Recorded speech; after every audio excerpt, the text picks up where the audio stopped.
comenzar esta clase, y ese es el contenido. Por eso les decía de que ¿no? Podemos de repente pasarnos de la hora programada, ¿no?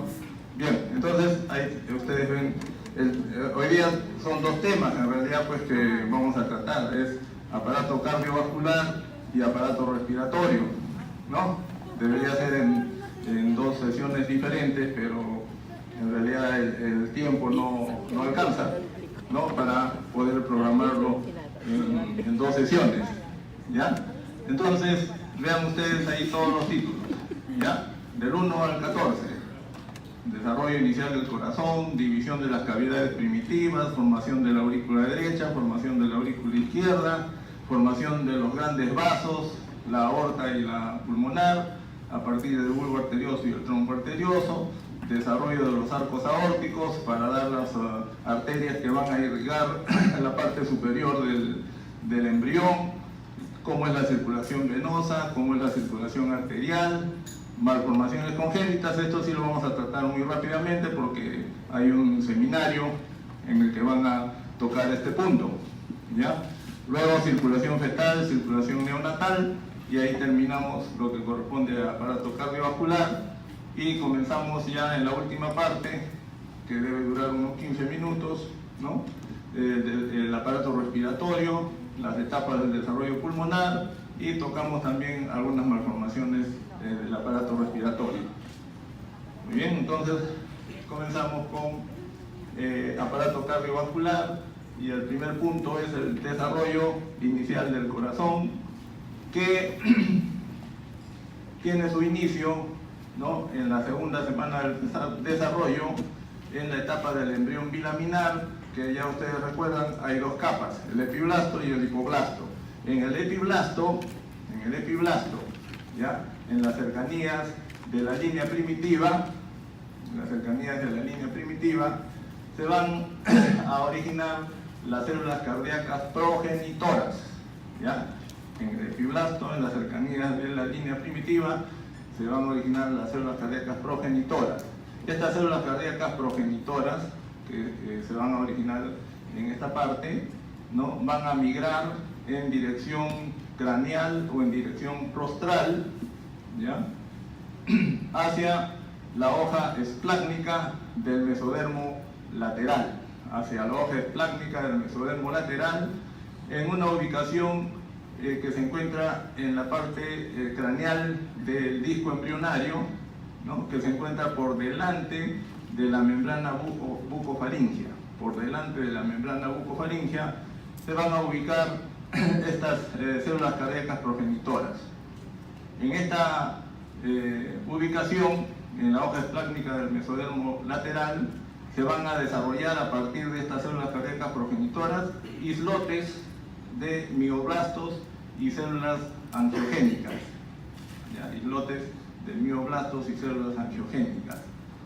Estos islotes de mioblastos y células angiogénicas ubicadas acá por delante de la membrana bucofaringea van a constituir el área cardiógena o campo cardiogénico, ¿ya? Esta área cardiógena o campo cardiogénico tiene una parte central y dos prolongaciones laterales, ¿no? Es decir, tiene una forma de herradura, ¿ya?, constituyéndose el área cardiógena. En esta área cardiógena,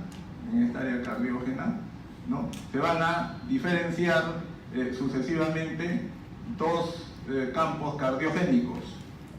Primero, ¿no?, entre los 16 y 18 días del desarrollo se va a diferenciar un campo cardiogénico primario, y de este campo cardiogénico primario se van a desarrollar las aurículas, el ventrículo izquierdo y la mayor parte del ventrículo derecho del campo cardiogénico primario, ¿no? Y días después, a los días 20 a 21, ¿no?, se va a desarrollar el campo cardiogénico secundario, ¿ya? Y de este campo cardiogénico secundario se va a desarrollar la mayor parte del ventrículo derecho y el tracto de salida de los grandes vasos, ¿no? Inicialmente, ¿no?, el tracto de salida de los grandes vasos va a estar constituido por el cono cardíaco y el tronco arterial, que ya lo vamos a ver posteriormente. Entonces, estos son los eventos iniciales del desarrollo del corazón. Entonces, acá en esta página, en esta transparencia, vemos acá la línea primitiva. En este lugar se van a desarrollar las células cardiogénicas progenitoras, van a migrar por delante de la membrana bucofaringea y van a formar acá el área cardiógena, ¿no? El área cardiógena, que tiene forma de herradura y que se van a diferenciar en dos: el campo cardiogénico primario y el campo cardiogénico secundario. En esta área cardiógena, acá está señalando la flecha, ¿no? Este es el disco embrionario, ¿ya? El disco embrionario. Entonces, acá tenemos la membrana bucofaringea. Por delante de la membrana bucofaringea se va a desarrollar esta área, área cardiógena, ¿no? En esta área cardiógena se va a desarrollar a partir del día 18, ¿ya?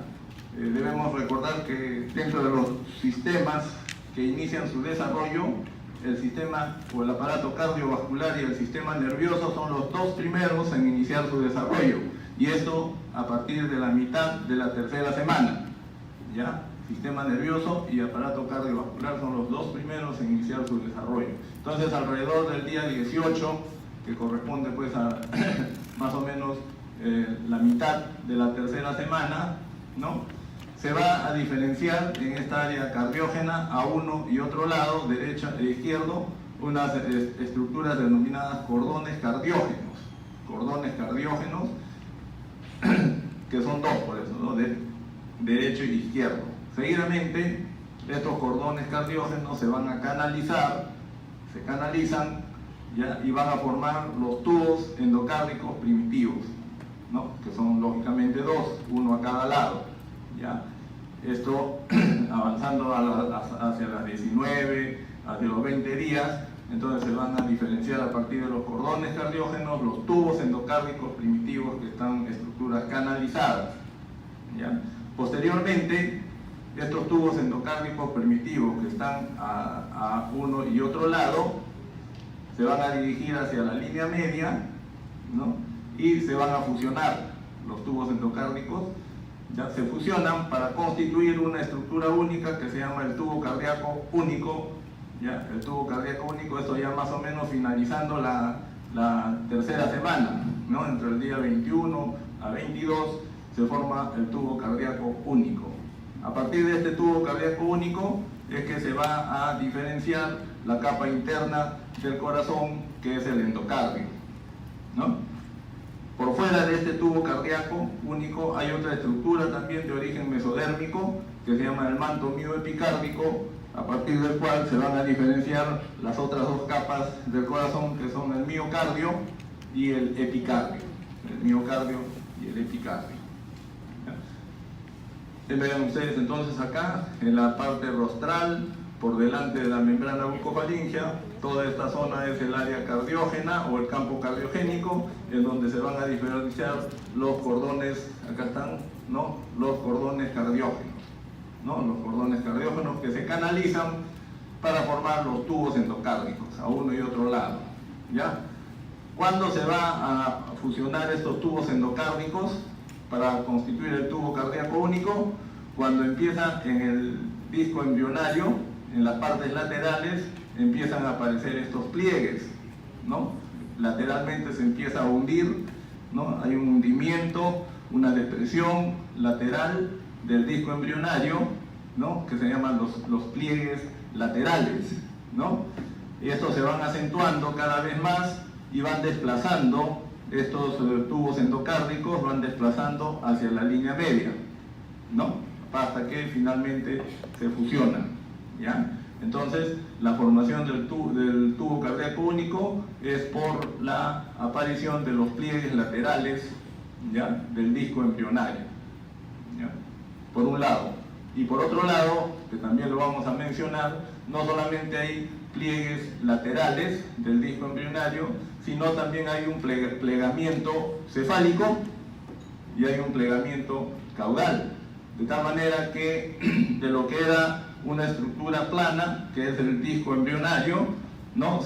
Con estos plegamientos ya no es una estructura plana, sino una estructura ya más redondeada, ¿no? Más redondeada, ¿ya? Entonces, los plegamientos laterales hacen que los tubos endocárdicos se desplacen hacia el centro y formen el tubo cardíaco único.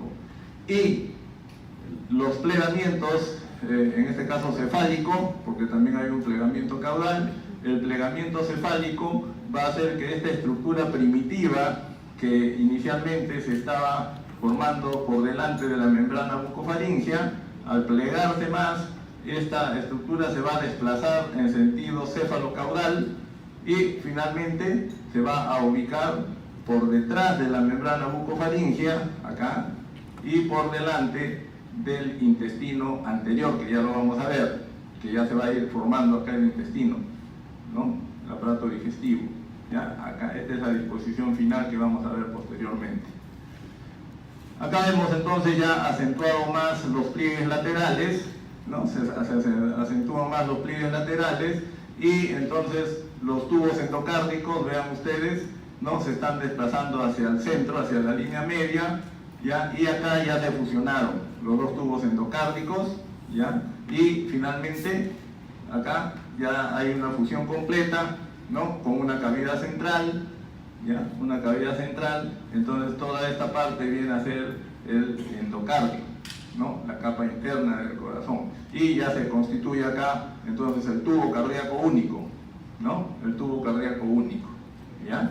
Por fuera dijimos que se constituye otro tejido mesodérmico que es el manto mioepicárdico, que va a dar origen al miocardio y al epicardio, ¿no? Por fuera ya está la cavidad pericárdica con su membrana cubierta, que es el pericardio, ¿ya? Entonces acá ya tenemos el tubo cardíaco único. Y vean ustedes otra toma, ¿no? Acá tenemos los tubos endocárdicos primitivos que se están aproximando al centro. Acá ya se fusionaron, hay un tabique central que luego por apoptosis o muerte celular programada desaparece y se constituye ya una cavidad única, ¿no? Una cavidad única. Y esto viene a ser entonces el tubo cardíaco único, ¿no? Luego dijimos también que se va a constituir una curvatura cefálica, ¿no? O el pliegue cefálico, ¿no? El pliegue cefálico. Entonces esto va a originar que esta estructura inicial que estaba por delante de la membrana bucofaríngea se vaya desplazando hacia atrás, ¿no? Y finalmente queda en esta disposición, ¿no? Por detrás de la membrana bucofaríngea y por delante, ¿no? Por delante o ventral al intestino anterior. Toda esta parte va a ser el intestino, ¿no? Anterior, medio y posterior, ¿ya? Por delante del intestino anterior y por detrás de la membrana bucofaríngea es la disposición final ya de este corazón primitivo, que sería ya a nivel torácico, ¿no? A nivel torácico, ¿ya? Entonces, a la cuarta semana, la curvatura cefálica o el pliegue cefálico hace que se desplace el tubo cardíaco único, ¿no?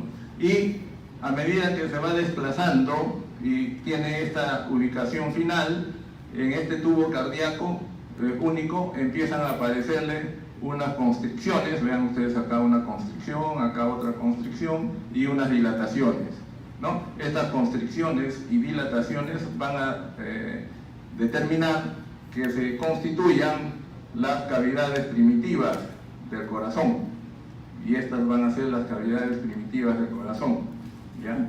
Entonces, comenzando por la parte inferior, tendremos acá el seno venoso, luego la aurícula primitiva, luego el ventrículo primitivo y luego el bulbo arterioso, ¿no? El bulbo arterioso, según las últimas revisiones, el bulbo arterioso tiene 3 segmentos, ¿no? El segmento, el primer segmento, que es el bulbo arterioso propiamente dicho.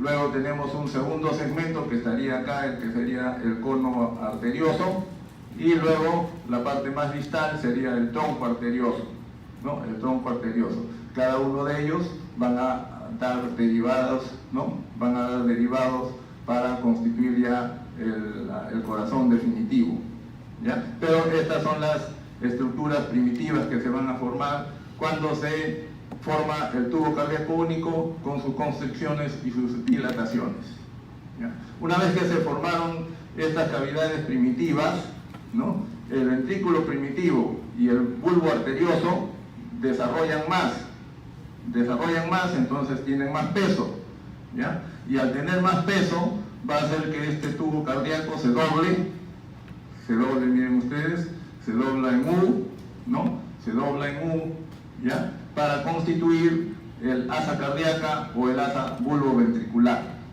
¿ya? El asa cardíaca o asa bulboventricular, ¿ya?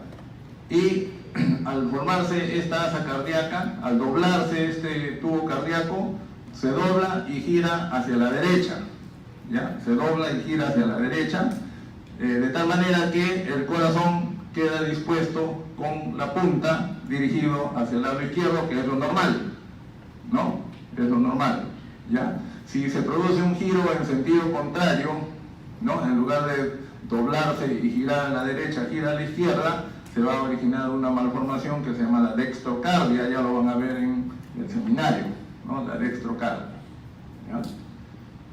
Entonces, ya tenemos el asa cardíaca o asa bulboventricular con las cavidades primitivas, ¿no? Del corazón, y esto lo vamos a tener ya alrededor de las 23 y 28 días.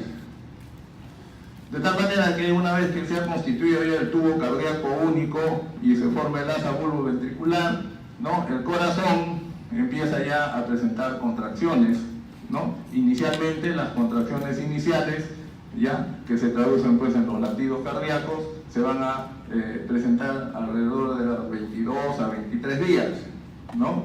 22 a 23 días, más o menos ya terminando la tercera semana y comenzando la cuarta semana, ¿no? Comenzando la cuarta semana ya vamos a poder encontrar contracciones en él.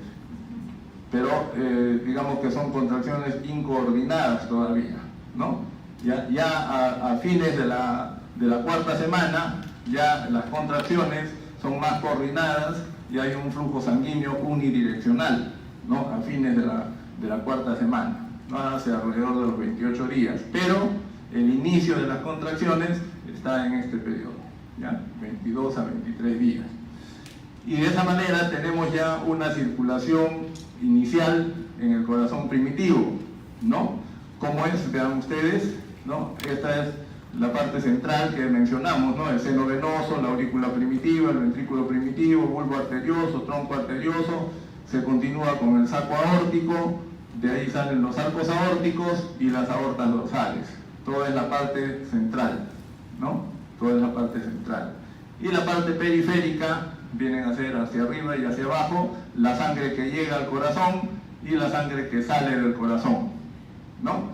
La sangre que llega al corazón viene del embrión mismo, ¿no? Del embrión mismo, sangre que llega al corazón, ¿ya?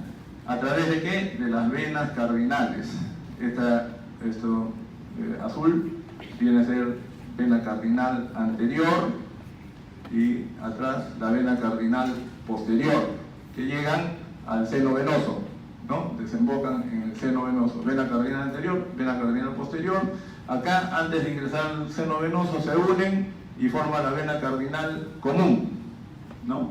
La vena cardinal común, y esta vena cardinal común ingresa al seno venoso, ¿ya? Trayendo sangre desoxigenada de la parte anterior del embrión y de la parte posterior del embrión.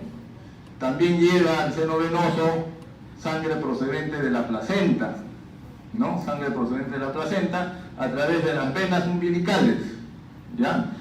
La particularidad es que esta sangre es sangre oxigenada, ¿no? Las otras sangres son sangre desoxigenadas, pero la que viene de la placenta a través de las venas umbilicales es sangre oxigenada, ¿ya? Que también llega al seno venoso, ¿ya? Sangre oxigenada. Y también del saco vitelino también a través de la vena vitelina, ¿no? Va a llegar sangre desoxigenada hacia el seno venoso, hace todo este recorrido y luego sale sangre ya oxigenada, ¿no? Hacia el embrión, hacia la placenta y hacia el saco vitelino, ¿no? Hacia el embrión, hacia la placenta y hacia el saco vitelino. Hacia el embrión,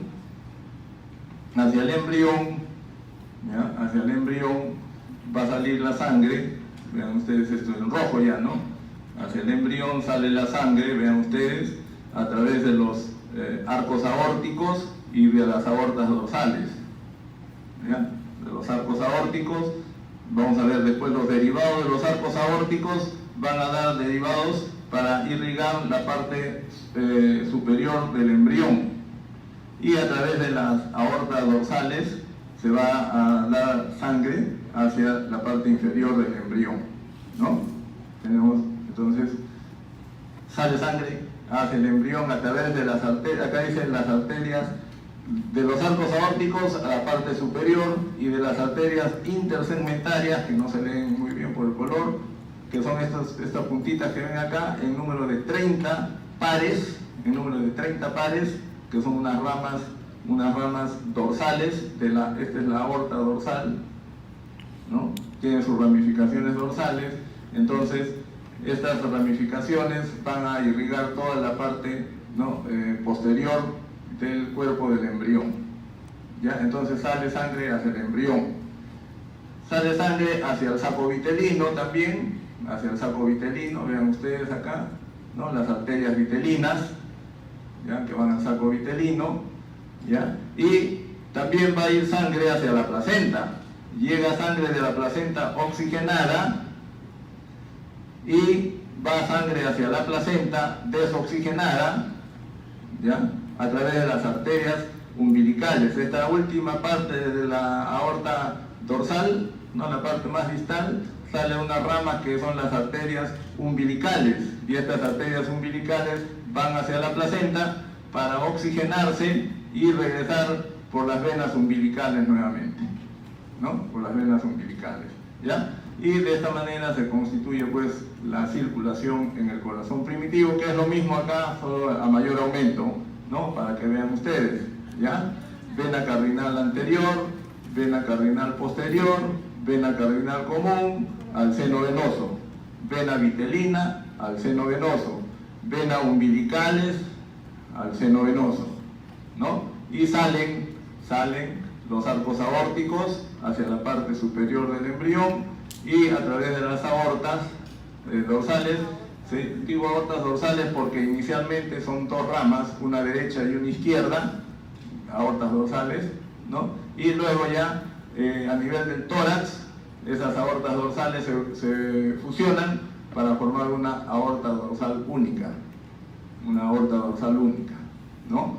Entonces de esta aorta dorsal única salen estas ramas intersegmentarias en número de 30 pares, que van irrigando el cuello, el tórax, la zona abdominal, la zona pélvica. ¿Ya? Muy bien. Y luego tenemos acá la arteria vitelina y las arterias umbilicales también, ¿no? Llevando la sangre desoxigenada. Muy bien. Entonces, una vez que se han constituido ya el corazón primitivo, que tiene su aurícula, tiene su ventrículo, únicos, ¿no? Únicos, son cavidades únicas, viene ya la división de estas cavidades primitivas del corazón, ¿ya? Se va a dividir el conducto aurículo-ventricular en conducto aurículo-ventricular derecho y conducto aurículo-ventricular izquierdo, se va a dividir la aurícula primitiva en aurícula derecha y aurícula izquierda, y se va a dividir el ventrículo primitivo, el ventrículo derecho y ventrículo izquierdo, ¿no? La particularidad es que esto dura más o menos una semana y media, desde la mitad de la cuarta semana hasta el final de la quinta semana, ¿no? Y la otra particularidad es que se realiza simultáneamente, o sea, en ese lapso de tiempo, de semana y media, se produce la división de esos tres cavidades primitivas. Simultáneamente, ¿no? Se van realizando, ¿ya? Entonces, vemos primero el conducto aurículo-ventricular. Primero hay un conducto aurículo-ventricular común, ¿ya? y empieza su división mediante la proliferación de tejido subendocárdico en este conducto aurículo-ventricular. ¿Ya? Este tejido subendocárdico se llaman los cojinetes o almohadillas endocárdicas. ¿Ya? Cojinetes o almohadillas endocárdicas. En una vista lateral vemos acá que van apareciendo proliferaciones en la parte dorsal y en la parte ventral.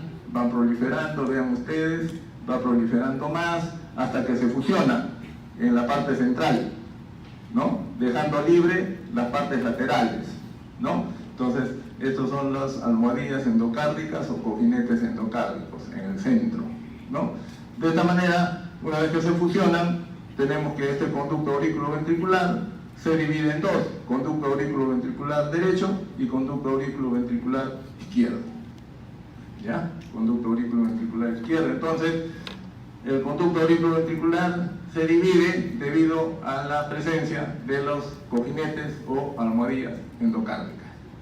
Simultáneamente se va produciendo la división de la aurícula y simultáneamente del ventrículo. Pero vamos a ver primero la división de la aurícula primitiva. ¿Ya? Tenemos acá se va a notar mejor en una vista frontal cómo es la división de la aurícula primitiva, que es solamente una sola cavidad, ¿no? Entonces, esta aurícula primitiva se divide por la presencia, aparición y desarrollo de dos tabiques o septum. Primero, el septum primum, acá al centro, y hacia la derecha, ¿no?, aparece otro tabique que es el septum secundum.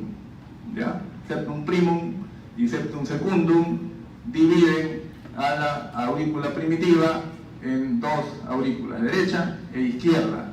¿Qué particularidades tienen estos tabiques? En primer lugar, el septum primum se empieza a desarrollar desde la parte superior de la aurícula en dirección de donde se está desarrollando las almohadillas endocárdicas o los cojinetes endocárdicos en el conducto auriculoventricular. De arriba hacia abajo, miren ustedes, va creciendo, ¿no? Va dirigiéndose hacia abajo. Este es el septum primum, ¿ya? Inicialmente, este septum primum deja un orificio en la parte cercana ya a la almohadilla endocárdica, deja un orificio que se llama el foramen o agujero primum, ¿no? Foramen o agujero primum del septum primum, ¿ya? Pero esto no dura mucho y se cierra, pero una vez que se cierra, en la parte superior empieza a aparecer otro orificio, en la parte superior del septum primum, ¿no? Y este orificio sí va a quedar allí, ¿ya? Este segundo orificio se llama foramen secundum, ¿no? Foramen secundum, ¿ya? Entonces, de esta manera tenemos el primer tabique, septum primum, con un foramen primum inicial que luego desaparece y queda un foramen secundum en la parte superior, ¿no? Una vez que se desarrolló este septum primum, hacia la derecha empieza a haber el desarrollo de otro septum o tabique, ¿ya ven? A la derecha, otro septum o tabique también de arriba hacia abajo, ¿no? De arriba hacia abajo, ¿ya? Que se llama el septum secundum. Septum secundum. La particularidad de este septum secundum es que no completa su desarrollo hasta llegar a la almohadilla endocárdica, ¿no? No completa su desarrollo, ya se queda, digamos, en la mitad, y deja acá un orificio. Ese orificio que deja se llama el agujero oval o devotal, ¿ya? Agujero oval o devotal. De tal manera, ¿no? De tal manera que queda ya dividido, no es herméticamente, pero ya queda dividida esta aurícula primitiva en aurícula derecha y aurícula izquierda por la presencia del septum primum y del septum secundum, con la particularidad de que hay una comunicación entre la aurícula derecha y la aurícula izquierda a través de este orificio que se llama el agujero oval y el foramen secundum, ¿no? A través del agujero oval y el foramen secundum va a pasar sangre de la aurícula derecha hacia la aurícula izquierda. Esto durante la vida intrauterina, durante la vida fetal, porque ya al nacimiento ya van a haber cambios que vamos a ver, ¿ya? La parte inferior del septum primum, esta parte inferior, va a constituir la válvula, ¿no? La válvula de este agujero oval, ¿no? La sangre viene por este orificio oval, empuja la válvula y pasa sangre hacia la aurícula izquierda. Y de esta manera, entonces queda dividido ya la aurícula primitiva, ¿no? En aurícula derecha y aurícula izquierda, ¿ya? Acá tenemos lo mismo, ¿no? Para que vean el septum primum. Acá esta es una vista frontal y esta es una vista lateral. Este es el foramen primum, que va desapareciendo, ¿no? Y va apareciendo el foramen secundum en el septum primum, ¿ya? Este es el septum secundum, entonces, ¿no? Que deja el agujero oval, ¿ya? Y ahí también la válvula que es el septum primum, que está empujando la sangre, ¿no? De derecha a izquierda. Antes de hacer la división del ventrículo, porque ya vimos la división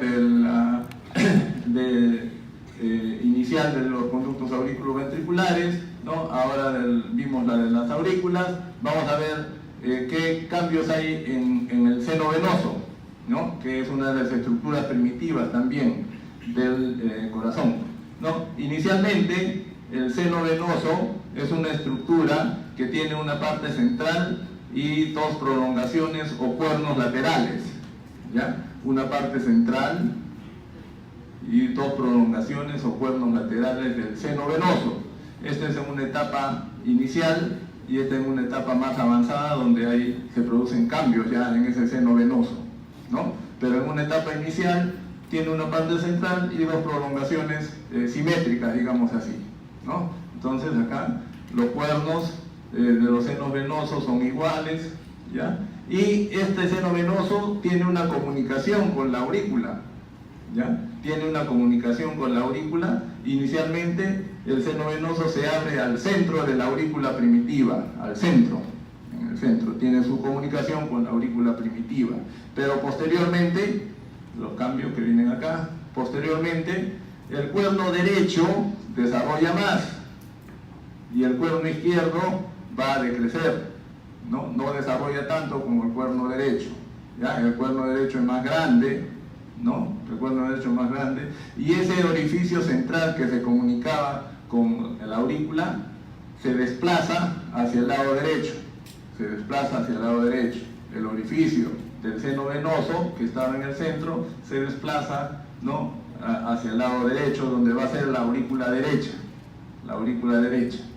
¿no? ¿Y qué función tiene este seno venoso? Este seno venoso inicialmente va a recibir sangre, ¿no? Del embrión. Ya hemos visto en la circulación primitiva, sangre del embrión a través de las venas cardinales anteriores y posteriores, que se fusionan para formar la vena cardinal común y llega al seno venoso derecho e izquierdo, ¿no? Este sería, viéndolo de la parte posterior, ¿no? Este sería el derecho y este izquierdo, ¿no? Sangre de las venas cardinales, sangre de la vena umbilical, ¿no? La vena umbilical izquierda, la vena umbilical derecha, y sangre del saco vitelino, ¿no? La vena vitelina también izquierda y la vena vitelina derecha. Todos estos desembocan en los cuernos de los senos venosos, ¿no? Para drenar la sangre, pues, a la aurícula, ¿no? Para drenar la sangre a la aurícula, ¿ya? El cuerno izquierdo va a decrecer, ¿ya? Va a decrecer y al final va a dar derivado que es el seno coronario. Ya vamos a ver el seno coronario y la vena oblicua de la aurícula izquierda. Ya lo vamos a ver después, ¿ya? Formación de la aurícula derecha adulta. Entonces, si bien ya se produjo la división interna, ¿no? Por los tabiques o septum primum y septum secundum, todavía le falta desarrollar más, ¿no? en su estructura. Entonces, ¿cómo es esto? Destino del seno venoso y formación de la aurícula derecha ya adulta, ¿no? Y esto es lo que dijimos al inicio: el seno venoso está separado del corazón primitivo y solamente se abre al centro inicialmente y luego se desplaza hacia la derecha, ¿no? Ya dijimos también, el cuerno izquierdo decrece, ¿no? ¿Y qué va a derivar ya en el adulto? el seno coronario y la vena oblicua de la aurícula izquierda, ¿ya?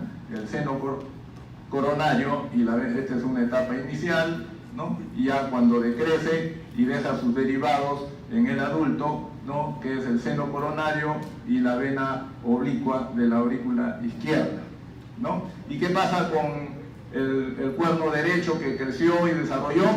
Ese cuerno derecho que tenemos acá se incorpora a la aurícula derecha, ¿ya? Se incorpora a la aurícula derecha, ¿ya? El cuerno derecho se incorpora a la aurícula derecha y vean ustedes por la parte externa, todo esto es el cuerno derecho, y por la parte interna es esto de acá, que ya se ha incorporado el cuerno derecho, ¿no? En la aurícula derecha, ¿no? Acá ya se ha dividido ya la aurícula, ¿no?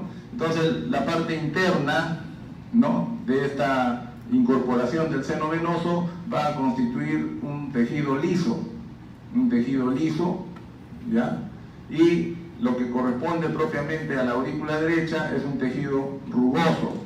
Esto de acá se llama la orejuela de la aurícula derecha, ¿no? La parte rugosa, y la parte lisa es por la incorporación del seno venoso, ¿ya? Y en esta parte interna vamos a ver el límite entre la parte lisa y rugosa, se llama la cresta terminal, y por la parte externa es el límite, es el surco terminal. El surco es el límite o la zona de unión, ¿no? Entre la aurícula primitiva y la incorporación del seno venoso, ¿ya? Acá tenemos para conocimiento, esta parte lisa de acá, donde va a desembocar la vena cava superior, ¿no? Se llama el sinus venarum, ¿no? O seno venoso, ¿no? En latín, ¿no? Sinus venarum. Esta parte de acá corresponde a la entrada, ¿no? A la entrada de la vena cava inferior, ¿ya? La entrada de la vena cava inferior, que se llama la válvula de Eustaquio. Y esta partecita de acá es la entrada del seno coronario que dijimos acá, ¿no? La entrada del seno coronario, ya este de acá, que es un derivado adulto del cuerno izquierdo, ya es la válvula de Tevesio, ¿no? Tenemos la válvula de Eustaquio, que es la de la vena cava inferior, y la válvula de Tevesio, que es el seno coronario, y el sinus venarum, ¿no? Esta parte de acá, ¿ya? La aurícula izquierda también tiene un desarrollo definitivo, ¿ya? La aurícula izquierda tiene un desarrollo definitivo con la participación de la vena pulmonar primitiva, ¿no? La vena pulmonar primitiva.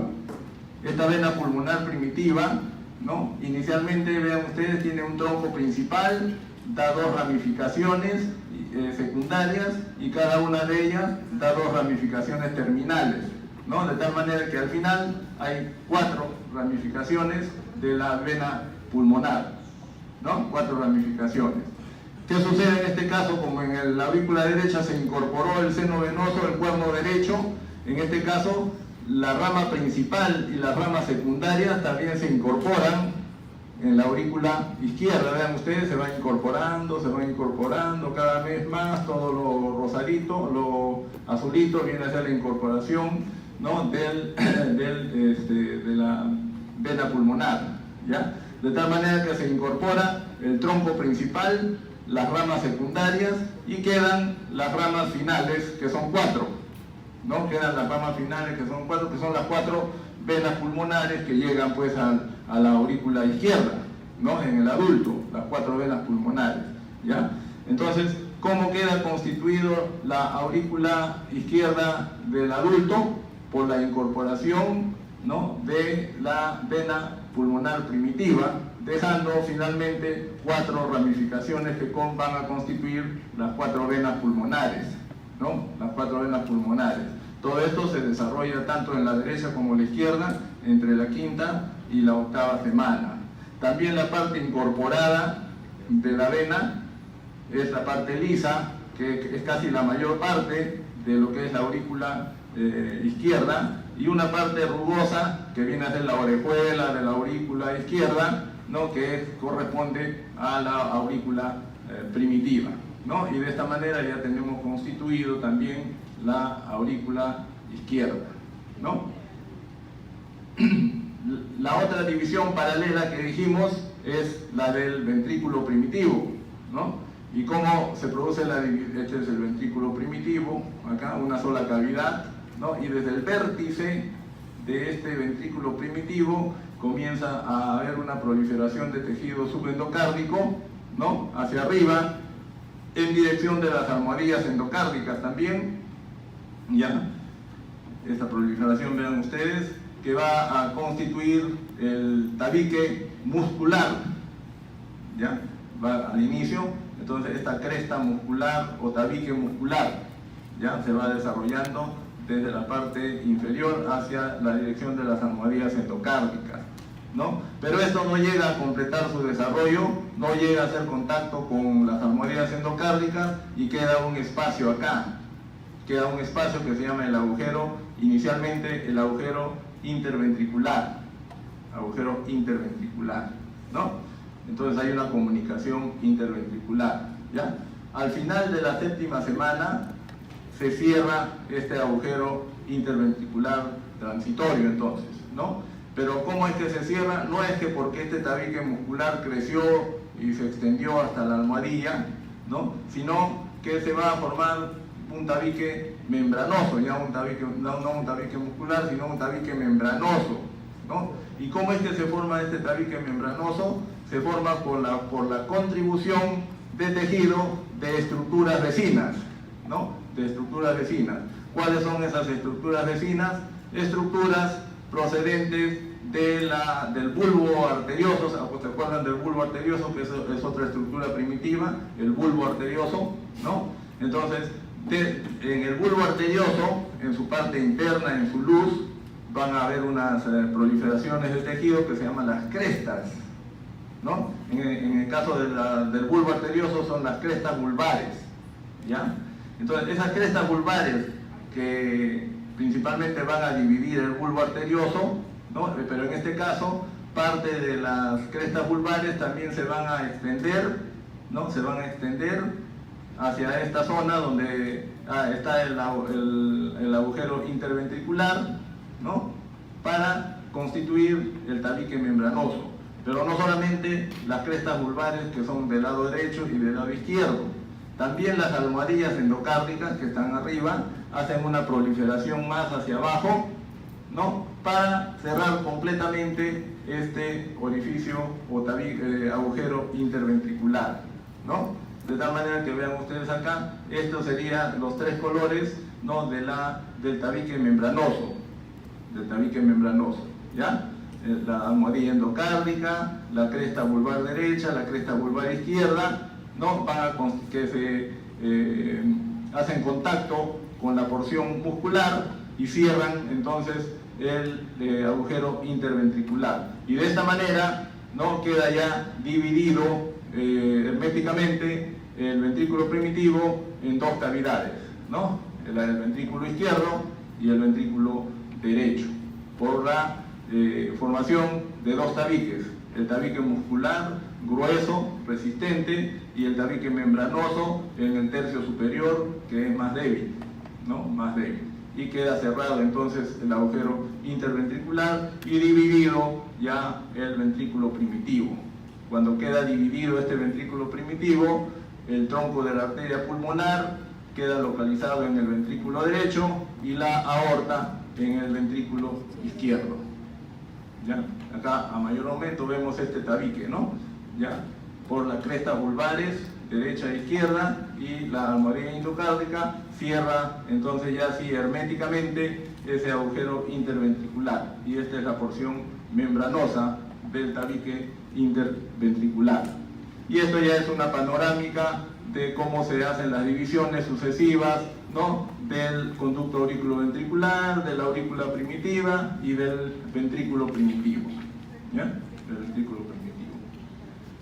En todo este proceso y en todo lo que se va a ver de la embriología, de los diferentes aparatos, órganos y sistemas, ¿no? Interviene ya la genética, ¿no? La genética molecular, ¿no? Y en el caso del corazón, hay la participación, la regulación molecular para el desarrollo del corazón mediante factores de transcripción. El gen principal para el desarrollo cardíaco es el gen NKX2.5, es el gen principal, ¿no?, para el desarrollo. Pero aparte, ¿no?, hay otros genes o factores de transcripción que también, por ejemplo, para la formación del asa cardíaca o del asa bulboventricular, ¿no?, interviene el factor PITX2, en el tabicamiento, ¿no?, en el tabicamiento del conducto auriculoventricular, de las aurículas, de los ventrículos, interviene TBX5, ¿no?, para la expansión y diferenciación de los ventrículos, otros factores, HAN1, HAN2, ¿no?, HAN1, HAN2, pero también hay unos factores que inhiben el desarrollo cardíaco, ¿no?, unos factores que inhiben el desarrollo cardíaco, pero ¿no?, que están inhibidos a su vez por otros factores,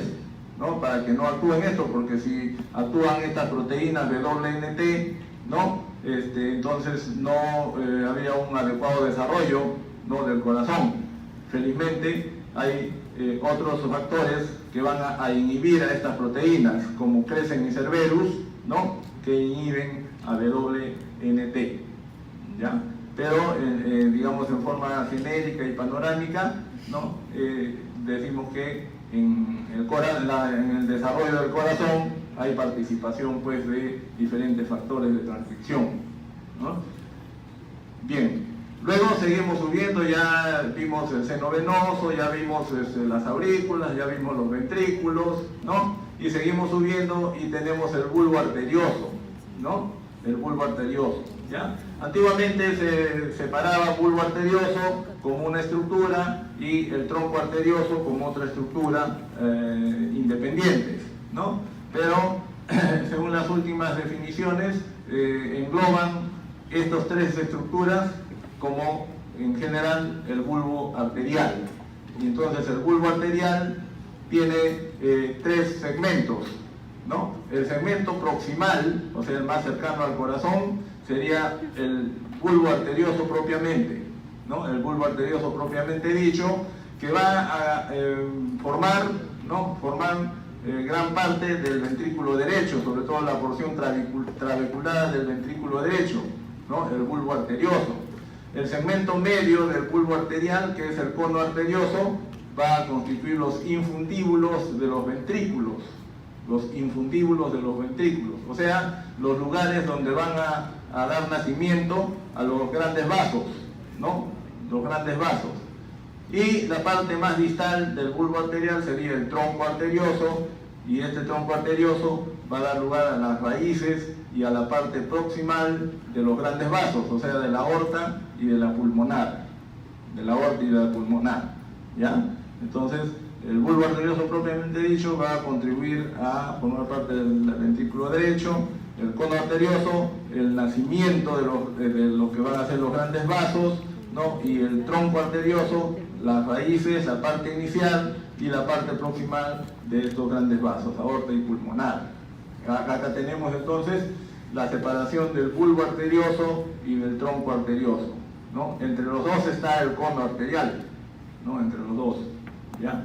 Entonces vean ustedes, acá tenemos las flechas, están señalando la zona que es el bulbo arterioso, ¿no?, el cono y el tronco arterioso, ¿ya? Entonces, hacia la quinta semana, hacia la luz de estas estructuras, empieza a haber una proliferación de tejido, vean ustedes, ¿no?, ¿ya? Una proliferación de tejido que se llaman, lo que mencionamos, las crestas.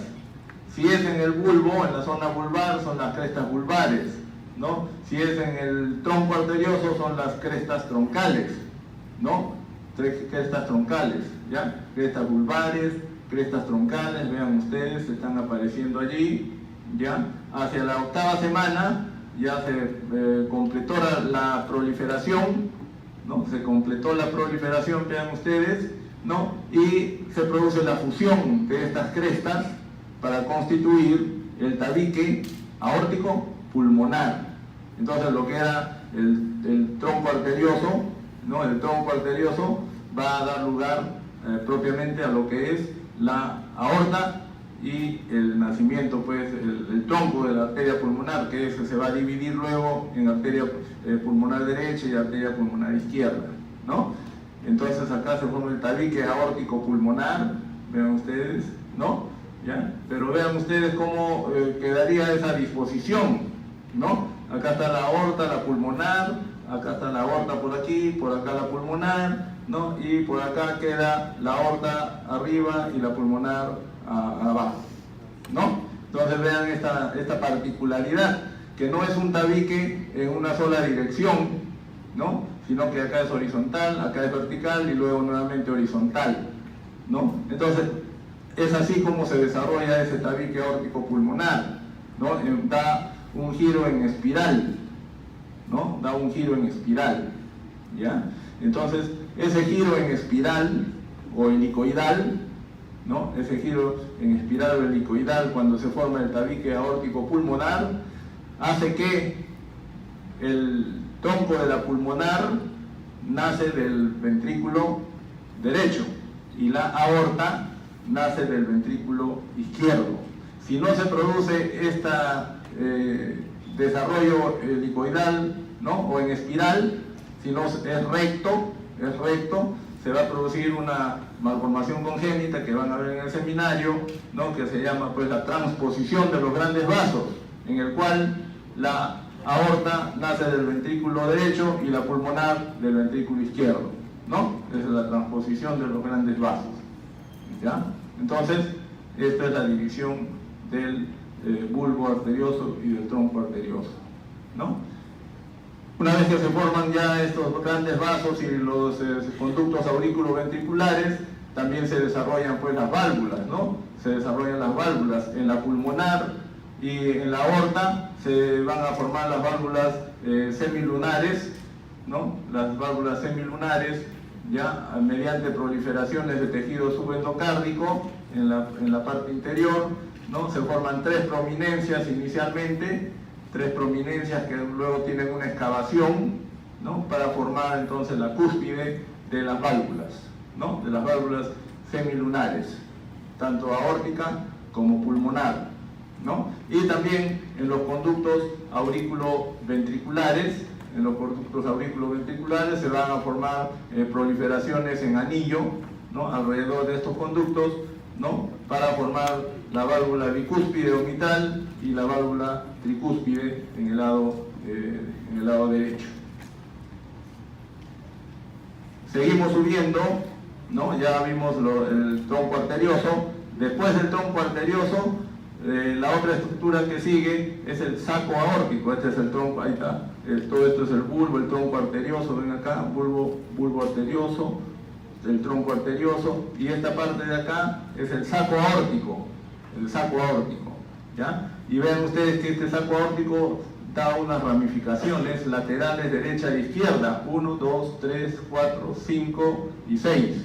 6 ramificaciones laterales a la derecha y a la izquierda, ¿no? Que hacen contacto, ¿no? Con las aortas dorsales. Vean ustedes, estas son las aortas dorsales, ¿ya? Hay derecha e izquierda también, ¿no?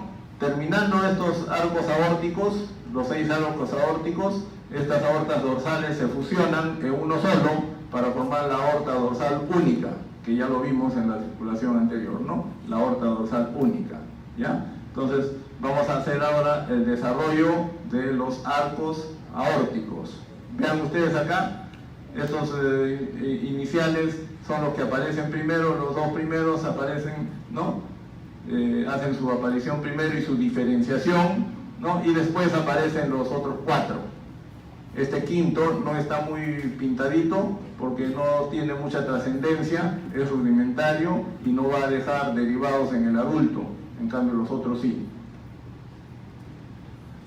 Y acá tenemos entonces el saco aórtico y los arcos aórticos, que van inicialmente alrededor de la 4ª semana irrigan a los arcos branquiales, ¿no? A los arcos branquiales están irrigados por los arcos aórticos. Y como dijimos, se desarrollan 6 pares de arcos aórticos, pero no a la vez, ya dijimos. Primero se desarrollan estos 2, ¿no? El primer par y el segundo par, Una vez que estos se han diferenciado, se van a desarrollar los otros pares, ¿no? Los otros pares. Pero al final, entre la sexta y la octava semana, ¿no? Tienen ya esta disposición adulta, ya. La disposición adulta, ¿ya? Entonces, vamos a ver qué derivados, ¿no? Se va a originar de estos pares de arcos aórticos. Ahí tenemos entonces el primer par de arcos aórticos va a originar las arterias maxilares y las arterias carótidas externas, parte de las arterias carótidas externas, ¿no? No se ven, pues lógico acá las arterias maxilares, que son más pequeñas, pero estas son las carótidas externas, ¿no? Las carótidas externas. Es lo que va a derivar ya de este primer par de arcos aórticos, ¿no? Del segundo par de arcos aórticos, ¿no? ¿Qué cosa va a derivar? Las arterias hioideas y las arterias estapedias, ¿no? En la zona del oído, ¿ya? Las arterias hioideas y estapedias que no están, no figuran acá, ¿no? ¿Ya? Las arterias hioideas y estapedias, ¿no? En el oído y en la zona del hioides, ¿no? Segundo par. El tercer par de arcos aórticos en este rojito va a dar origen a la carótida común, ¿ya? Y la rama carótida interna, ¿no? Las carótidas internas, ¿ya? Carótida común y carótidas internas del tercer par de arcos aórticos, ¿no? El cuarto par de arcos aórticos, ¿ya? El cuarto par de arcos aórticos tenemos allí, ¿no? El lado izquierdo va a dar lugar al callado de la aorta, el arco de la aorta, ¿no? El arco de la aorta, el cuarto par de arcos aórticos, ¿ya? El arco de la aorta, porque la porción ascendente y el nacimiento de la aorta deriva pues del tronco arterioso, ¿no? Del tronco arterioso. Y ya la aorta descendente, ¿no? La aorta descendente se deriva ya de otras estructuras angiogénicas mediante un proceso de vasculogénesis, ¿no? También, ¿ya? Pero esta porción sí es un derivado del cuarto par de arcos aórticos, ¿ya? Y el lado derecho va a dar lugar a la arteria subclavia derecha, ¿no? La arteria subclavia derecha. Ese es del cuarto par. El quinto par dijimos que es un par que no tiene mucha trascendencia, ¿no? Generalmente son estructuras rudimentarias y no dan derivados en el adulto y degeneran, no dejan derivados, ¿no? El sexto par sí es importante, el último, el sexto par de arcos aórticos, ya sí es importante porque va a dar lugar a la continuación, ¿no? del tronco de la arteria pulmonar, ¿no? El tronco de la arteria pulmonar se va a dividir en arteria pulmonar derecha y arteria pulmonar izquierda, ¿no? Entonces, esta arteria pulmonar derecha y la arteria pulmonar izquierda derivan del sexto par de arcos aórticos, ¿ya? Del sexto par de arcos aórticos, arteria pulmonar izquierda y derecha. El tronco de la arteria pulmonar deriva pues de la división del tronco arterioso en aorta y el tronco de la arteria pulmonar, ¿no? Además de este sexto par de arcos aórticos, va a derivar esta pequeña estructura que ven acá, que está comunicando la arteria pulmonar izquierda con la aorta. La arteria pulmonar izquierda con la aorta. Esta pequeña estructura que hace esta comunicación se llama el conducto arterioso, que lo vamos a mencionar cuando hagamos la circulación fetal. El conducto arterioso también deriva entonces del sexto par de arcos aórticos, ¿ya? Muy bien. Luego tenemos la circulación venosa, que ya prácticamente lo hemos visto anteriormente, pero vamos a repetirlo. Bueno, acá en el desarrollo vascular hay dos procesos, la vasculogénesis y la angiogénesis. La vasculogénesis, ¿no? Es la coalescencia de angioblastos, ¿no? Coalescencia de angioblastos y mediante este proceso se van a desarrollar sobre todo los grandes vasos, como hemos mencionado, la aorta descendente, ¿no? Se desarrolla a partir de un proceso de vasculogénesis, ¿no? Por coalescencia de angioblastos. En cambio, la angiogénesis ya es el desarrollo de vasos sanguíneos a partir de vasos ya existentes, o sea, de estos grandes vasos, ¿no? A partir de estos grandes vasos se van a desarrollar los, por este proceso de angiogénesis, el resto del sistema vascular, y también intervienen, por supuesto, en su desarrollo, ¿no? En la participación molecular, en este caso, uno de los más importantes en el desarrollo vascular, ¿no? Es el factor de crecimiento vascular endotelial, VEGF, ¿no? Factor de crecimiento vascular endotelial, ¿ya? Muy bien. Luego tenemos entonces la circulación venosa, que ya más o menos lo conocemos, ¿ya? Más o menos lo conocemos, la circulación venosa. Ya dijimos que a este seno venoso van a llegar sangre procedente de las venas cardinales, anterior y posterior, vena cardinal común, las venas umbilicales, ¿no? Y las venas vitelinas, ¿no? Derecha e izquierda, ¿no? Derecha e izquierda. Pero además hay otros sistemas venosos que van a aparecer, ¿no? Van a aparecer otros sistemas venosos, sobre todo para la parte inferior, ¿no? Del cuerpo del embrión, ¿ya? Entre la quinta y la séptima semana aparecen otros sistemas venosos hacia la parte inferior, que son las venas subcardinales, supracardinales y sacrocardinales, ¿no? Son otros sistemas venosos ya, aparte de las que hemos mencionado, ¿ya? Finalmente, ya entre la 6 y la 8ª semana, todas estas venas, ¿no? Sufren transformaciones, como hemos visto también con los arcos aórticos, ¿no? Sufren transformaciones ya para definitivamente del tipo adulto, ¿no? ¿Cuáles son estas transformaciones? Vamos a ver poco a poco. De las venas vitelinas, ¿no? Las venas vitelinas, que son estas que están en la parte interna, las venas vitelinas u ónfalo-mesentéricas, que retornan sangre, pues lógicamente del saco vitelino, ya dijimos. ¿Qué cosas se van a derivar? ¿Qué van a quedar de las venas vitelinas en el adulto? Van a quedar en el hígado las venas hepáticas, ¿no? Alrededor del duodeno, la vena porta, ¿no? Y un segmento de la vena cava inferior, ¿ya? Un segmento, la porción hepatocardíaca se llama, del segmento de la vena cava inferior, ¿ya?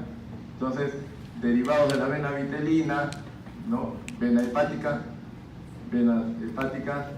la vena porta, ¿no? Y un segmento de la vena cava inferior, que van a derivar de las venas umbilicales. De las venas umbilicales ya sabemos que son dos, ¿no? Derecha e izquierda, ¿ya? Derecha e izquierda. Entonces, la mayor parte de estas dos venas umbilicales va a desaparecen, ¿no? ¿Y qué quedan, no? Ya en el feto, no más desarrollado, ¿qué es lo que va a quedar de las venas umbilicales que traían la sangre oxigenada, ¿no? ¿Qué van a quedar? Van a quedar en el hígado una porción de la vena umbilical izquierda, ¿no? Que se llama el conducto venoso. Acuérdense de esto, ya vimos anteriormente el conducto arterioso, ¿no? Ahora vemos el conducto venoso, esta de acá, que es derivado, ¿no? De lo que queda de la vena vitelina, de la vena umbilical, ¿no? Y la parte distal de esta vena umbilical izquierda, ¿no? Porque es la que va a quedar, la derecha desaparece, la vena umbilical derecha desaparece y queda parte de la vena umbilical izquierda. Una parte queda en el hígado, que es el conducto venoso, y la otra parte externa, desde el hígado hasta el ombligo, ¿no? Del feto, desde el hígado hasta el ombligo, es la otra parte que queda de la vena umbilical izquierda, ¿ya?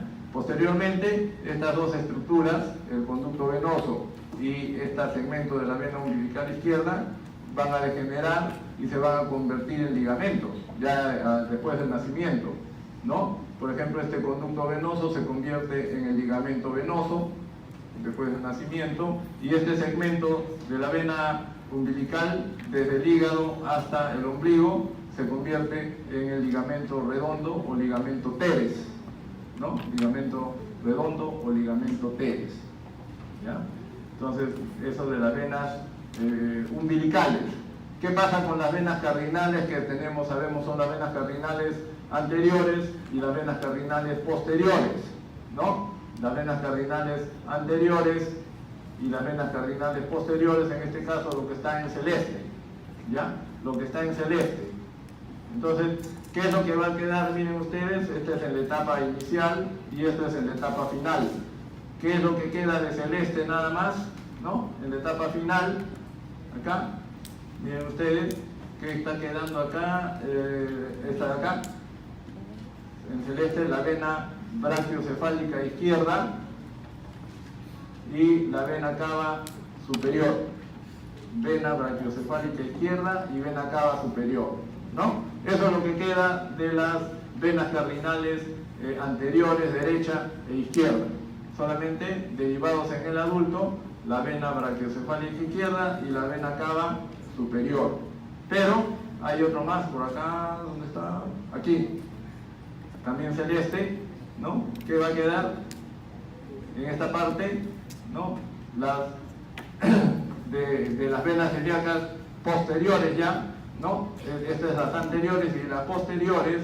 ¿Qué va a quedar acá en celeste? Tenemos acá esto, las venas ilíacas comunes, ¿no?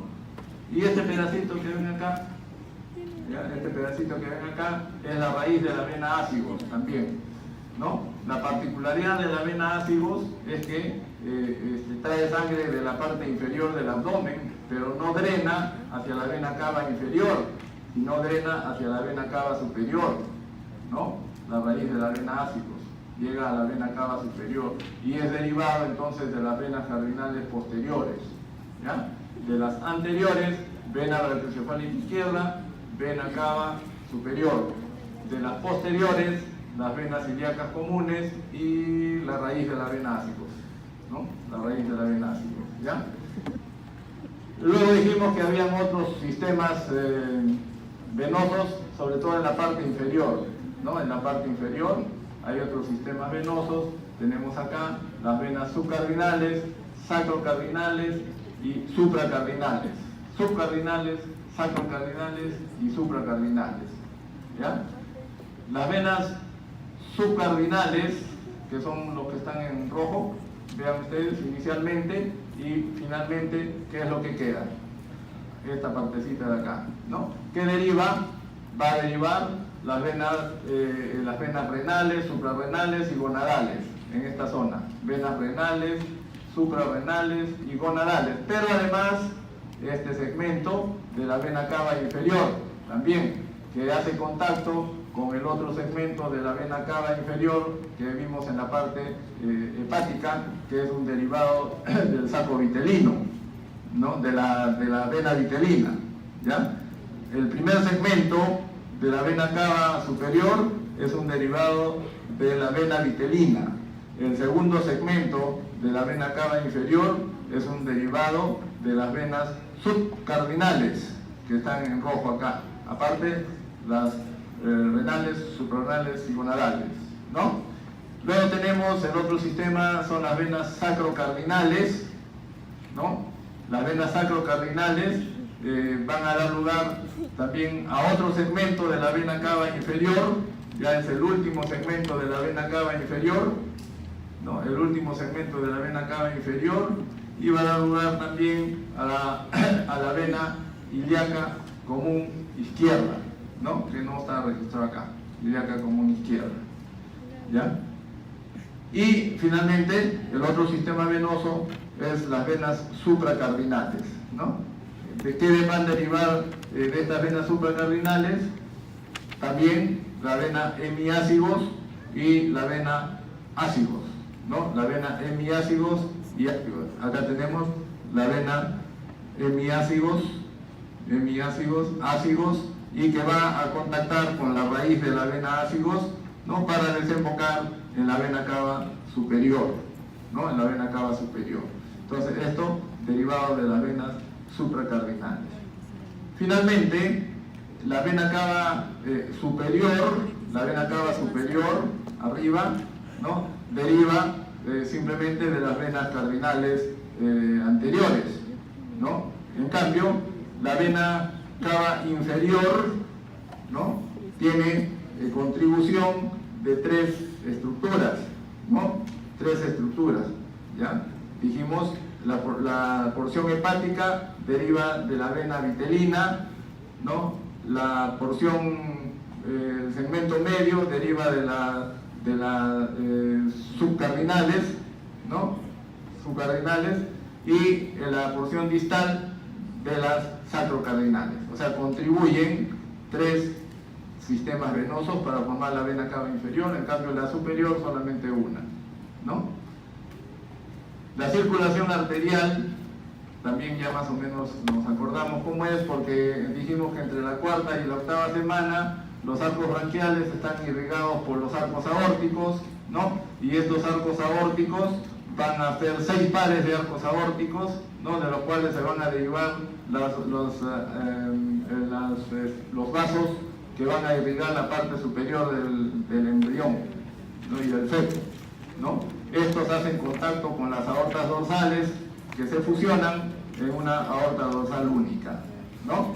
Y esta aorta dorsal única va a dar 3 tipos de ramas, ¿ya? Vean ustedes 3 tipos de ramas. Ramas dorsales que vimos ya anteriormente, las 30 pares de arterias intersegmentarias, pero también hay ramas laterales, que son las urogenitales, y ramas ventrales de la aorta dorsal única, que son las arterias vitelinas y las arterias umbilicales, ¿no? Acá los vemos, vean ustedes acá, ¿no? Entonces, hasta esta parte tenemos que son las aortas dorsales, derecho e izquierdo, ¿no? Ya, terminando los arcos aórticos se fusionan en una aorta dorsal única, ¿no? Y esta aorta dorsal única, dijimos, va a dar 3 tipos de ramas: dorsales, hacia arriba; ventrales, hacia abajo; y laterales, que no se ven, están lateralmente, pues, ¿no? ¿Ya? Entonces, las ramas dorsales, ya dijimos, son 30 pares de arterias intersegmentarias, ¿no? Y a partir de estas ramas intersegmentarias se va a irrigar toda la parte inferior del cuerpo del embrión y del feto. Vean ustedes, irrigan las somitas y sus derivados, ¿no? Tenemos en el cuello la arteria vertebral, en el tórax las arterias intercostales, en la región abdominal las arterias lumbares e ilíacas primitivas, ¿no? Y en la parte distal las arterias sacras y sacramedia, de tal manera que están irrigados todos los derivados de las somitas, ¿no? Mediante las arterias intersegmentarias, que son las ramas dorsales de la aorta dorsal única, ¿no? Las ramas laterales, que están más o menos en esta parte central, van a dar lugar a las arterias renales, suprarrenales y gonadales. Renales, suprarrenales y gonadales, por acá, por esta zona, que no se ve, ¿no? Y las ramas ventrales, que son 2, las arterias vitelinas y las arterias umbilicales. Son las ramas ventrales de la aorta dorsal única. ¿Qué derivados van a dar estas arterias vitelinas? Arterias que van a irrigar el aparato digestivo. Tenemos la arteria celíaca, la arteria mesentérica superior y la arteria mesentérica inferior, que van a irrigar, ¿no?, sucesivamente órganos del intestino anterior, del intestino medio y del intestino posterior, ¿ya? Derivados de las arterias vitelinas, entonces, celíaca, mesentérica superior, mesentérica inferior. Y finalmente, ¿no?, en la parte ya más distal prácticamente de la aorta dorsal única, salen las arterias umbilicales, llevando sangre desoxigenada hacia la placenta, ¿no?, hacia la placenta, ¿ya? las porciones proximales de esta arteria umbilical, ¿no?, van a dar origen a las ilíacas internas o hipogástricas y a las arterias vesicales superiores, la parte proximal. Y la parte distal, ¿no?, de estas arterias umbilicales también van a degenerar y van a formar unos ligamentos que se llaman los ligamentos umbilicales medios, de la parte distal de las arterias umbilicales, ¿no? Y de esta manera entonces tenemos ya desarrollado el sistema arterial. Malformaciones congénitas lo van a hacer ustedes ya en el seminario, ya en los seminarios. Eso es a grosso modo nada más, ya algunos datos, que las malformaciones constituyen más o menos el 25% de las malformaciones congénitas en general. La cuarta parte de las malformaciones están constituidas por malformaciones del aparato cardiovascular y se identifican más, ¿no?, en los natimuertos, ¿no?, en los nacidos vivos 0.8, en natimuertos más, ¿no? La etiología es multifactorial, ¿ya? La etiología es multifactorial y el factores genéticos, factores ambientales, ¿no? ¿Ya? Y actualmente, ¿no?, el diagnóstico es mucho más precoz. Cuando no existía pues la ecografía, no podía hacerse el diagnóstico intraútero. Actualmente ya con la ecocardiografía es posible identificar malformaciones congénitas desde etapas precoces, desde embarazo, ¿ya? Y de tal manera que ya para el nacimiento uno toma las precauciones del caso, ¿no? Las malformaciones van de aquellas que tienen poco significado clínico y que producen poca invalidez hasta aquellos que son incompatibles con la vida, ¿no? Hay otras malformaciones que son muy severas, ¿sí?, ¿no? Y entonces el pronóstico actualmente, con los avances entonces tecnológicos, ¿no?, y el diagnóstico más precoz, ha mejorado el pronóstico, ¿no?, inclusive ya pues con la cirugía cardiovascular, la cirugía cardíaca pediátrica también, ¿no? Y bueno, actualmente también hay cirugía intrauterina, pero no para problemas cardíacos, ¿no?, para otros tipos de problemas, espina bífida, por ejemplo, ¿no?, hay ya la cirugía intrauterina también. Más o menos este es el orden de frecuencia de las malformaciones.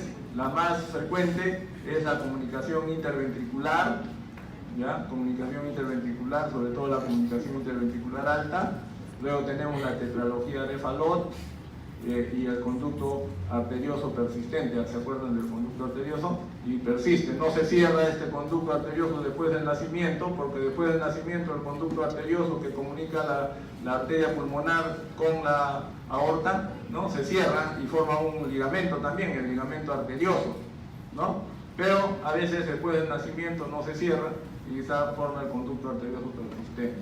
La comunicación interauricular y luego ya las otras, ¿no?, un poquito más raras, ¿no? Las primeras son la comunicación interventricular, tetralogía de Fallot y conducto arterioso persistente y comunicación interauricular. Y luego, rápidamente, solo para mencionarlo, porque ya les dije, lo van a ver en el seminario, ¿no? Tenemos acá la ectopia cordis, vean, el corazón está afuera, porque no se ha desarrollado la pared torácica anterior, ¿no?, y tampoco la cubierta del corazón, que es el pericardio. Eso se llama ectopia cordis y es prácticamente incompatible con la vida. La dextrocardia, el asa bulboventricular, en lugar de girar hacia la derecha, gira hacia la izquierda, de tal manera que se produce una malposición del corazón, en el que la punta del corazón está hacia el lado derecho en lugar de estar hacia el lado izquierdo. Defectos del tabique auricular, en general, se producen porque hay fallas o en el septum primum o en el septum secundum, ¿no? Por fallas, o no se desarrolla el septum primum y septum secundum, ¿no?, o se desarrollan pero los agujeros, ¿no?, el ostium primum, el ostium secundum o el agujero uval tienen defectos, ¿ya?, y se producen entonces comunicaciones interauriculares. Las comunicaciones interauriculares que pueden tener diferentes grados, ¿no?, diferentes grados. Esto lo van a ver en sus seminarios. Ahí están diferentes grados de comunicación interauricular, un agujero oval grande, ¿no? Un agujero oval grande con un septum primum corto, un foramen primum permeable, un defecto alto del tabique auricular. Todos son defectos entonces del tabique.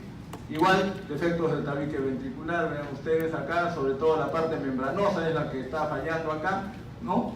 Dentro de lo que es el defecto del tabique muscular es el más frecuente, pero el más grave es el defecto del tabique membranoso. Si bien este es más raro, pero es más peligroso que el defecto del tabique muscular, ¿no? Puede haber, lógicamente, falla del desarrollo del tabique incompleto también. El tronco arterioso que divide la pulmonar de la aorta también tiene problemas, vean ustedes. Si no se forma el tabique aórtico pulmonar, se constituye la persistencia del tronco arterioso, ¿no? Si se forma el tabique aórtico pulmonar, pero no se hace en esa forma helicoidal o en espiral, se forma la transposición de grandes vasos, ¿no? En el cual, ya dijimos, la aorta sale del ventrículo derecho y la pulmonar del ventrículo izquierdo, ¿no? Esta es una malformación clásica en corazón, vean ustedes la tetralogía de Fallot, ¿no? La tetralogía de Fallot reúne en una sola patología, ¿no? Reúne en una sola patología cuatro, por eso se llama tetralogía, cuatro anomalías: la estenosis de la válvula pulmonar, la hipertrofia del ventrículo derecho, la comunicación interventricular, ¿no? La comunicación interventricular y el cabalgamiento de la aorta sobre este defecto interventricular, ¿ya? Son los cuatro defectos que constituyen la tetralogía de Fallot, que es una de las anomalías más frecuentes, ya lo vimos ahí en el segundo lugar, ¿no? Por defecto es de la parte del cono arterioso y del tronco arterioso, pues, ¿no? Es un defecto del cono arterioso y del tronco arterioso, que es lo que van a dar lugar a estos grandes vasos, ¿no? A partir del cono y del tronco arterioso, ¿ya? Tetralogía de Fallot, entonces, no se olviden.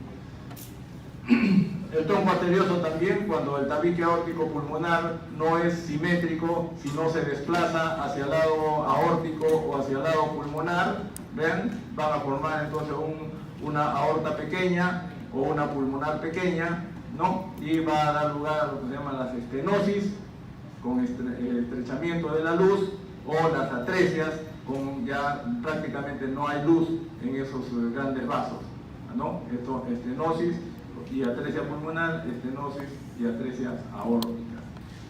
Ya en lo que es los arcos aórticos, vean ustedes, tenemos acá un estrechamiento de la aorta que se llama la coartación de la aorta, ¿no? Coartación de la aorta, estrechamiento patológico, anormal, congénito, ¿no? En la aorta. Acá tenemos un callado aórtico doble, vean ustedes, un callado aórtico doble, ¿no? Que está haciendo una pinza o un anillo vascular a la tráquea y al esófago, vean ustedes, y que inclusive pueden producir compresión de esos órganos de la tráquea y del esófago, ¿no? Un callado aórtico doble, ¿no? Acá tenemos un callado aórtico, en lugar de ser hacia la izquierda, es hacia la derecha, ¿no?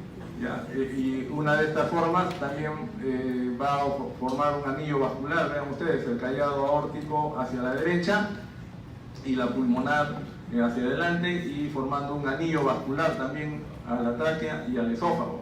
El callado aórtico hacia la derecha.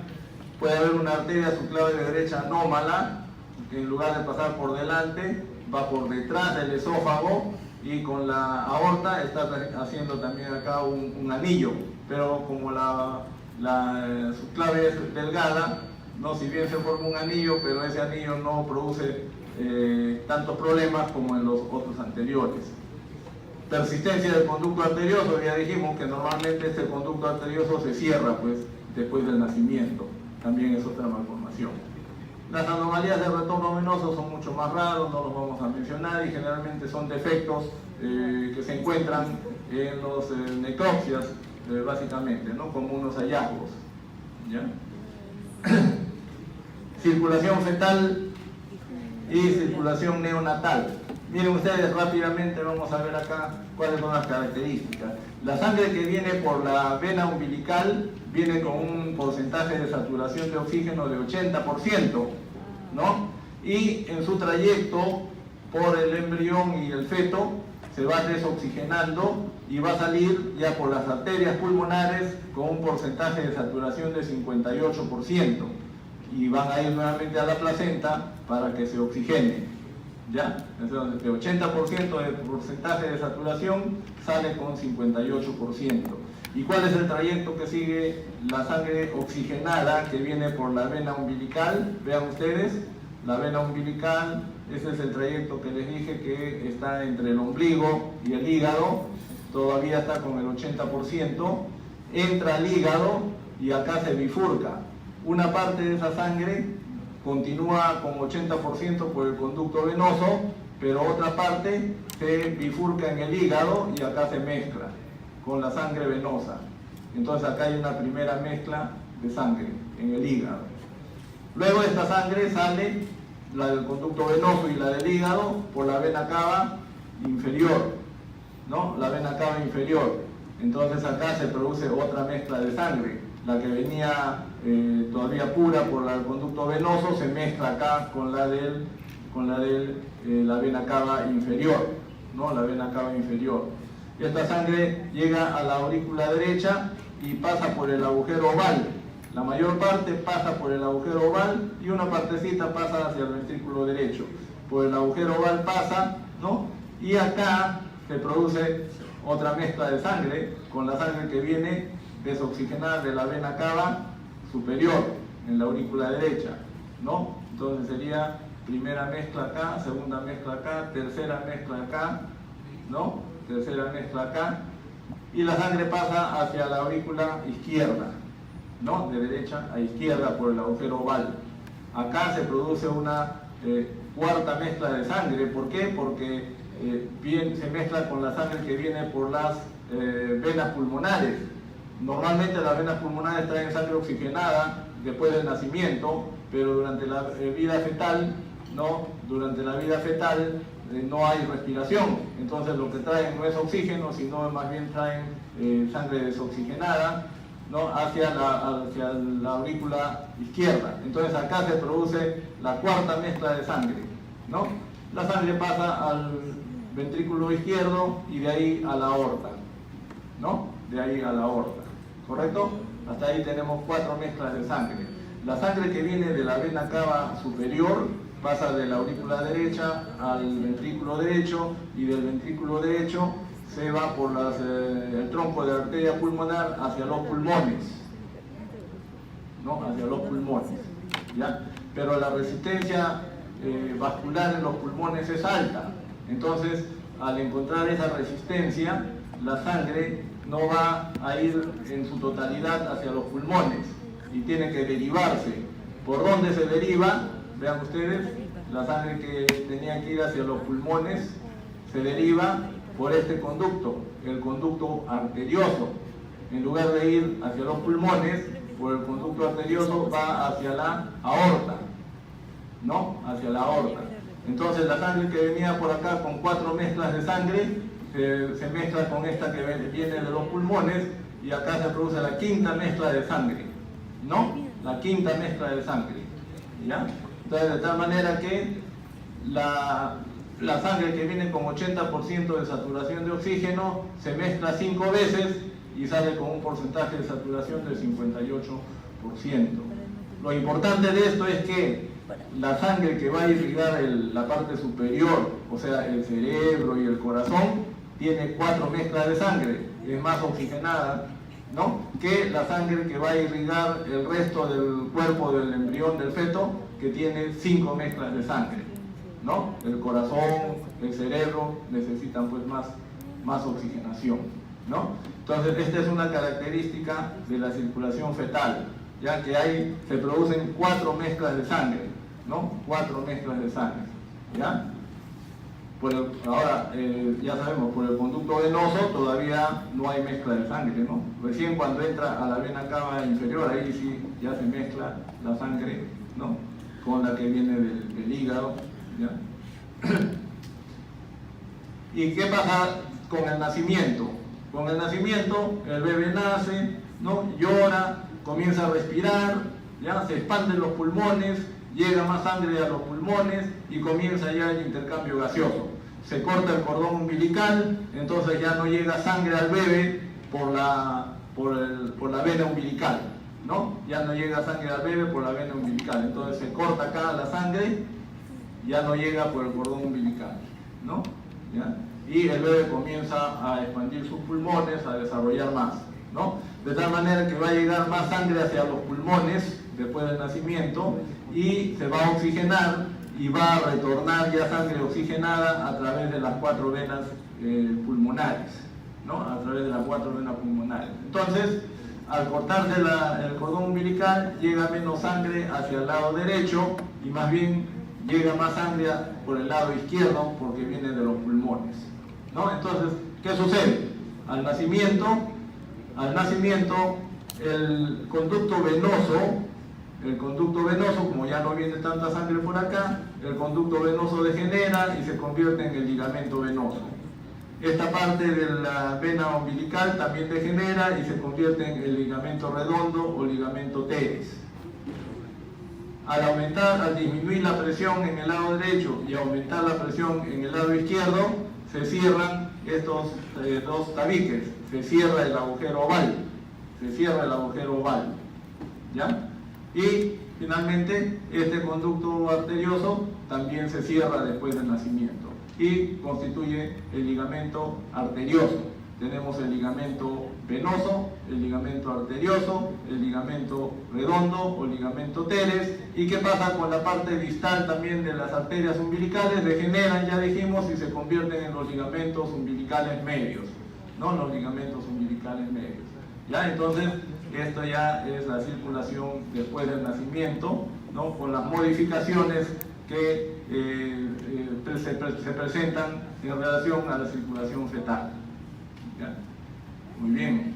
Y ahora, 5 minutos será pues de aparato respiratorio nada más, ¿no? Porque ya el tiempo apremia, ¿no? Ya está así cortito, más rápido, y lo pueden ya ustedes revisar pues en el material que ustedes ya tienen o lo van a tener, ¿no? Entonces, el aparato respiratorio, tenemos formación de los pulmones, etapas de desarrollo pulmonar y malformaciones congénitas. La formación de los pulmones es después del corazón, por supuesto, ¿ya? El corazón es en la mitad de la 3ª semana y el sistema respiratorio es alrededor de la 4ª semana todavía, entre los 26 a 27 días, ¿no? El primordio, que es el surco laringotraqueal, se ubica en el intestino anterior, ¿ya? En la parte más rostral del intestino anterior se llama el intestino faríngeo. Este es el intestino faríngeo, parte del intestino anterior. En la parte distal del intestino faríngeo, distal y ventral, este es dorsal y este es ventral, en la parte distal aparece un surco o una fisura, central y ventral y distal, ¿no? Un surco laringotraqueal se llama. Este surco que aparece acá se vagina y forma el divertículo laringotraqueal. Este es el divertículo laringotraqueal o divertículo respiratorio, ¿no? Entonces, el divertículo laringotraqueal, que es este de acá, o divertículo respiratorio, ¿no? Crece, se estira, vean ustedes, se va estirando cada vez más, se va estirando, ¿ya? Y se va rodeando de tejido conectivo mesenquimatoso derivado del mesodermo, ¿ya? Derivado del mesodermo. En la parte interna, ¿no? de este primordio pulmonar, de este divertículo laringotraqueal, en la parte interna acá, donde nació, ¿no? Donde se vaginó, en su parte interna, empieza a aparecer unos pliegues, ¿no? Unos pliegues, ¿ya? Se llaman los pliegues tráqueo-esofágicos longitudinales, ¿ya? Estos pliegues se fusionan y forman el tabique tráqueo-esofágico, que lo separa ya, ¿no? Que lo separa de esta estructura que era el intestino faríngeo, ¿no? Se independiza, digamos así, ya de la estructura digestiva, ¿no? Por la aparición de esos pliegues tráqueo-esofágicos que luego se fusionan y forman el tabique tráqueo-esofágico. De esta manera, ¿no? Una vez que se forma ese tabique tráqueo-esofágico, ¿no? Ya se divide, se separa y queda hacia la parte ventral la tráquea, ¿no? Y hacia la parte dorsal el esófago, ¿no? Queda el esófago. Entonces, al independizarse esta estructura, queda esto que se llama el conducto laringotraqueal,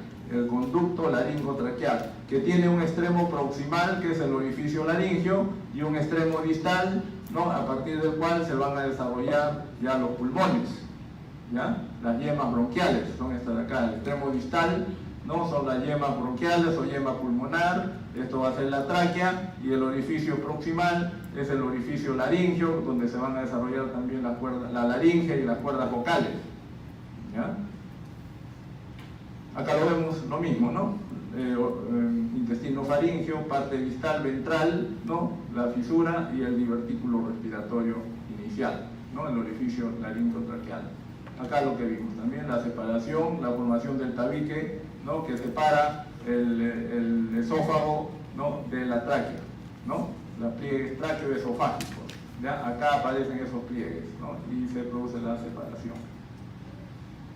Una vez que se forman esas yemas bronquiales distales del conducto laringotraqueal, ¿no? Estas yemas bronquiales van a comenzar a crecer, miren, y a estirarse y a dividirse sucesivamente. Se van dividiendo sucesivamente, ¿no? Y entonces, a partir de la tráquea, se forman los bronquios primarios, ¿no? Los bronquios primarios. El bronquio derecho tiene la particularidad de ser más vertical y más grueso. Por eso, cuando hay un ingreso de cuerpo extraño, esos cuerpos extraños entran más fácilmente hacia el lado derecho que hacia el lado izquierdo, ¿ya? Porque es más grueso y más vertical.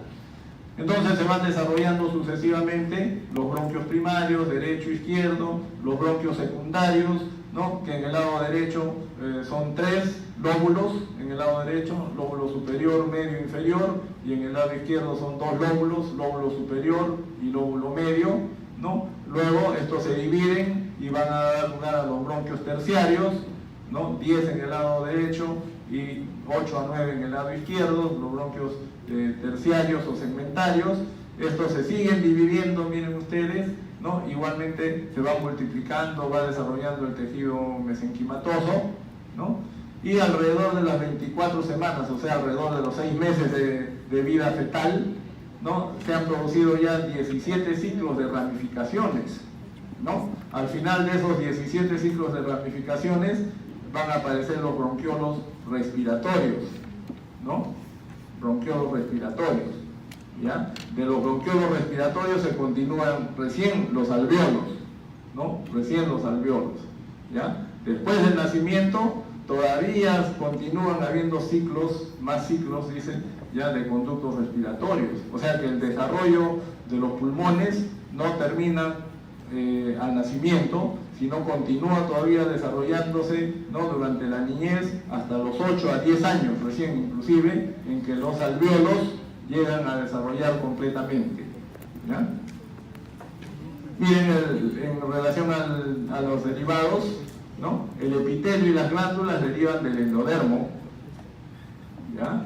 Y tejido conectivo, músculo liso y cartílago, ¿no? Capilares, las pleuras, derivan del mesodermo, ¿ya? O sea, en relación al origen del aparato respiratorio, tiene 2 orígenes. La parte del epitelio y las glándulas, el parénquima, digamos, es el endodermo, y el estroma, ya, el resto, tejido conectivo, músculo liso, cartílago, del mesodermo, ¿no? Acá tenemos, miren, esta parte deriva del endodermo, el epitelio y las glándulas del endodermo, y lo que lo rodea, ¿no? Tejido conectivo, cartílago, traqueal, por ejemplo, vasos sanguíneos, todo esto deriva del mesodermo, ¿ya?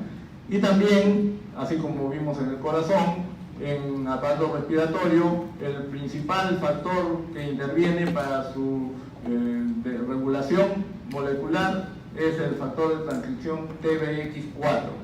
TBX4, ¿no? Este factor va a determinar la localización del esbozo en la parte que dijimos donde se desarrolla, ¿no? El divertículo laringotraqueal, ¿ya? Y se expresa en el endodermo del tubo digestivo, ¿no? Donde está pues el divertículo respiratorio, y este factor de transcripción es el que va a inducir la formación del esbozo inicialmente y luego el crecimiento y la diferenciación de los pulmones, ¿no?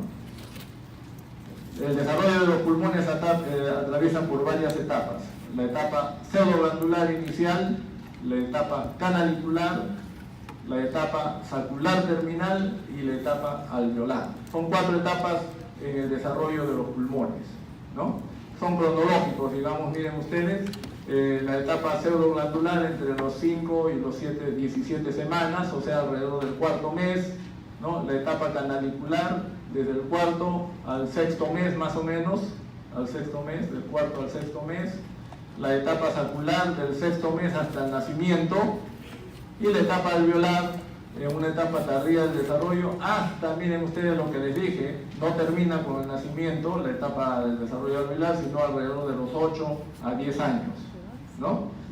Y vean ustedes, en esta etapa pseudoglandular la respiración es imposible porque en esta etapa, pues, miren ustedes, solamente hay bronquios y llega hasta bronquiolos terminales, no hay alveolos y en consecuencia no hay respiración, ¿no? Luego tenemos la etapa canalicular entre el 4.º